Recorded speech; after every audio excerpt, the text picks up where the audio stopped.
কৃষ্ণ আমি নামঘৰলৈ ওলাই আছোঁ তাৰে অকণমান ভিডিঅ' কৰোঁ বুলি ভাবিলোঁ। আজি জন্মাষ্টমী, সকলোলৈ জন্মাষ্টমীৰ শুভেচ্ছা জনালোঁ।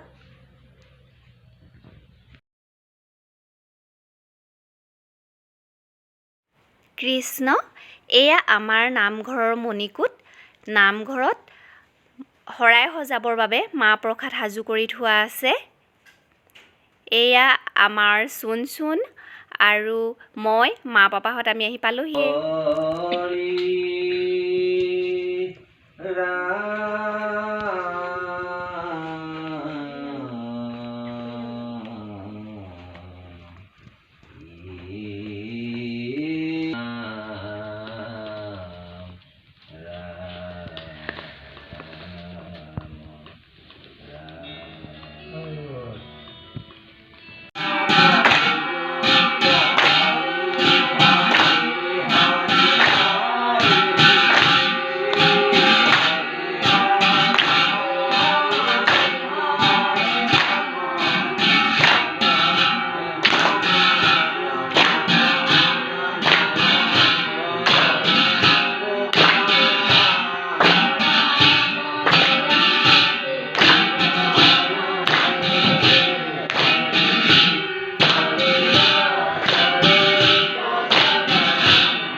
নাম লৈ শেষ হোৱাৰ পিছত ভকতসকলৰ বাবে চাহ মিঠাই ঠিক কৰা হৈছে সকলোলৈ।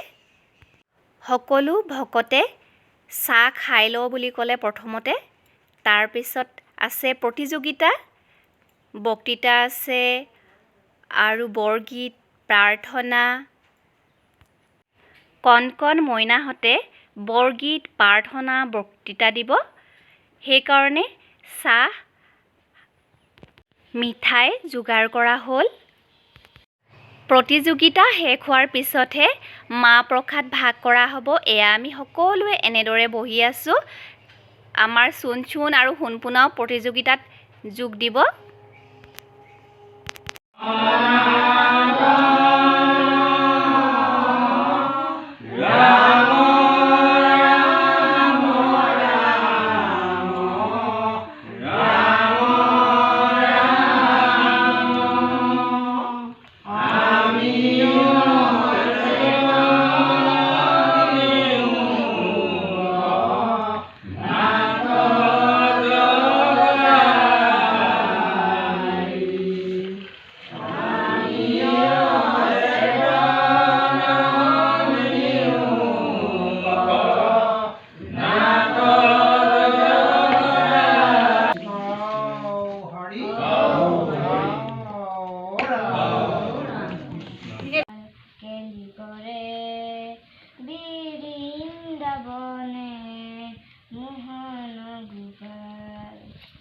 বনেৰ মালা গাঠিয়া পিন্ধে মাথে মূৰা পাখি।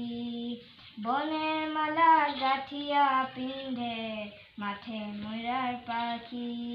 আনন্দে হৰিৰ সংগে, আনন্দে হৰিৰ সংগে।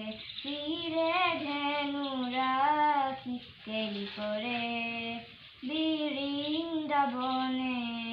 মোহন গোপাল কেলি কৰে বৃন্দাবনে। মোহন গোপাল কেহু নাচে কেহু হাসে, কেহু বাৱে বেণু। কেহু হাসে কেহু নাচে, কেহু বাৱে বেণু। বাঘেশ্বৰে অনাম ধৰি, বাঘেশ্বৰে অনাম ধৰি। ডাকিয়া আনে ধেনু কেলি কৰে বৃন্দাবনে। মোহন পায় ভগৱন্ত অনন্ত ঈশ্বৰ প্ৰপন্ন জনতা শৰণ তুমি প্ৰিয়তম পৰম দেৱতা জানিয়া ললো শৰণ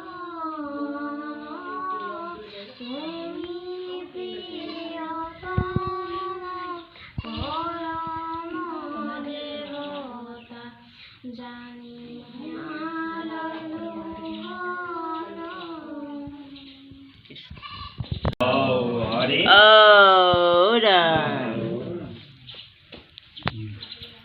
কৃষ্ণ বাপাই সমস্ত মোৰ মৰমৰ কণ কণ ভাইটি ভণ্টিসকল আৰু দাদা বাইদেউসকল আজি মই এটি প্ৰাৰ্থনা গাবলৈ লৈছোঁ। প্ৰাৰ্থনাটো গাওঁতে কিবা ভুল হ'লে ক্ষমা কৰিব। শ্ৰীমন্ত শংকৰ হৰি ভকতৰ জান যেন কল্পতৰু তাহান্ত বিনাই আমাৰ পৰম গুৰু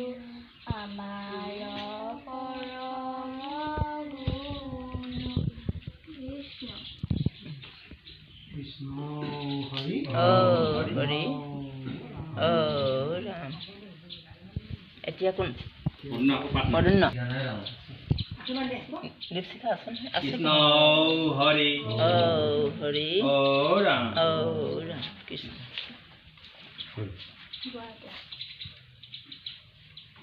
কৃষ্ণ বাপাই সমস্ত কণ কণ ভাইটি ভণ্টিসকল আজি মই এটি প্ৰাৰ্থনা গাবলৈ ওলাইছোঁ। নাজানো বাহনা নাজানো বিসৰ্জন পূজা মন্ত্ৰ নাজানো কৃঞ্চিত এতেকে পৰমেশ্বৰ ডাক চৰণৰ মূৰগতি সাধি দেউচিত মূৰগতি সাধি দেউচিত কৃষ্ণ হৰি ৰাম আদি কৰি জীৱ জগত ৰাম ৰাম ৰাম ৰাম ৰাম মায়া যাম যে আশ্ৰয় ঘুমতি যায় কৰিহে সত্যন সনাতন ৰাম ৰাম ৰাম ৰাম আমি অচেতন নিও কনাথ জগাই আমি অচেতন নিও কনাথ জগাই কৃষ্ণ কৃষ্ণ ৰাম কৃষ্ণ মোৰ নাম শ্ৰীৰামু পাছিলো শ্ৰীৰামু পাছি ঘূৰে যাব এইখনি মই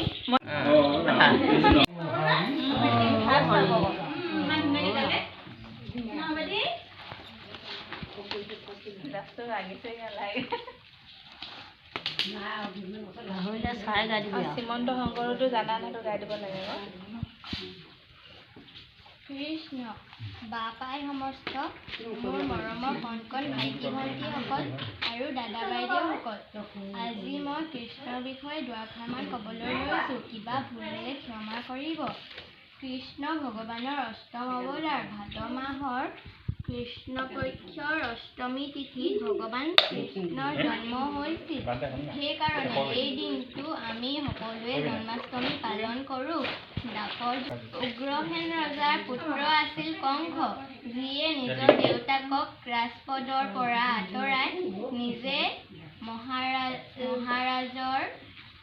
মহাৰজা হৈছিল। দৈৱকী আছিল কংসৰ ভনীয়েক। দৈৱকীৰ বিয়া হৈছিল বসুদেৱৰ লগত।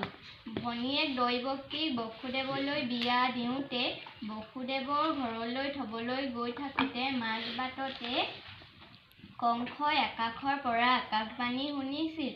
হে কংস, যিজনী দৈৱকীক তুমি ইমান মৰমেৰে লৈ গৈ আছা, তেওঁৱেই তোমাৰ কাল হ'ব। তেওঁৰে গৰ্ভৰ পৰা জন্ম হোৱা অষ্টম পুত্ৰই তোমাক বধ কৰিব। এই কথা শুনি কংসই বসুদেৱক মাৰিবলৈ উগ্ৰ হৈ পৰিছিল। তেতিয়া দৈৱকীয়ে কাকুতি মিনতি কৰি কংসক কৈছিল, মোৰ গৰ্ভৰ পৰা যিটো সন্তান জন্ম হ'ব, সেইটো মই তোমাৰ ওচৰত আনি দিম। বসুদেৱক মাৰিলে কি লাভ হ'ব? তেতিয়া কংসই দৈৱকীৰ কথা মানি লৈছিল আৰু মথুৰালৈ উভতি গৈছিল আৰু বসুদেৱ দৈৱকীক কাৰাগাৰত বন্দী কৰি থৈছিল। বসুদেৱ দৈৱকীৰ এটা এটাকৈ 7টা সন্তান জন্ম হৈছিল আৰু সেই গোটেইকেইটা সন্তান কংসই মাৰি পেলাইছিল। যেতিয়া 8 নম্বৰ সন্তানটোৰ জন্মৰ সময় হৈছিল, তেতিয়া কাৰাগাৰত প্ৰহৰীৰ সংখ্যা বেছি কৰি দিছিল। যিটো সময়ত কৃষ্ণৰ জন্ম হৈছিল, সেই সময়ত কাৰাগাৰৰ দুৱাৰ নিজে নিজে খোল খাই গৈছিল। কাৰাগাৰৰ সকলো প্ৰহৰী গভীৰ নিদ্ৰাত পৰিছিল আৰু অতিমাত্ৰা বৰষুণ হৈ আছিল। আৰু সেই সময়তে বসুদেৱে কৃষ্ণক এটা টুকুৰিত ভৰাই কাৰাগাৰৰ বাহিৰলৈ ওলাই গৈছিল।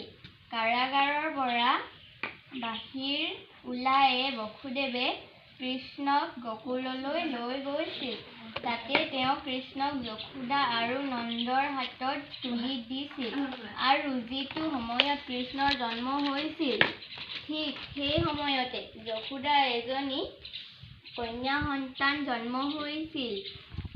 কৃষ্ণক যশোদাৰ হাতত গতাই বসুদেৱে যশোদাৰ কন্যা সন্তানটি লৈ মথুৰালৈ উভতি আহিছিল আৰু লগে লগে কাৰাগাৰৰ দুৱাৰ বন্ধ হৈ গৈছিল। যেতিয়া কংসই দৈৱকীৰ সন্তান হোৱাৰ খবৰ পালে, তেতিয়া কংসই লগে লগে বন্দীগৃহত গৈ দৈৱকীৰ হাতৰ পৰা সন্তানটি লৈ মাৰিবলৈ ওলাওঁতে হঠাৎ কন্যা সন্তানটি আকাশলৈ উৰি গৈছিল আৰু কৈছিল, ঐ মূৰ্খ, মোক মাৰিলে কি লাভ হ'ব?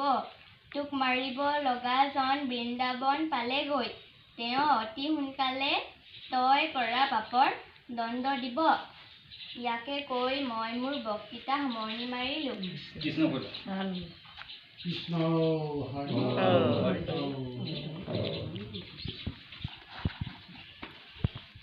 কি খাই ভাল পাইছিল? মাখন। ভাগৱত গীতাৰ বক্তা কোন আছিলে? বক্তা মানে ভাগৱত গীতাখন আছিলে। শ্ৰীকৃষ্ণ। অঁ।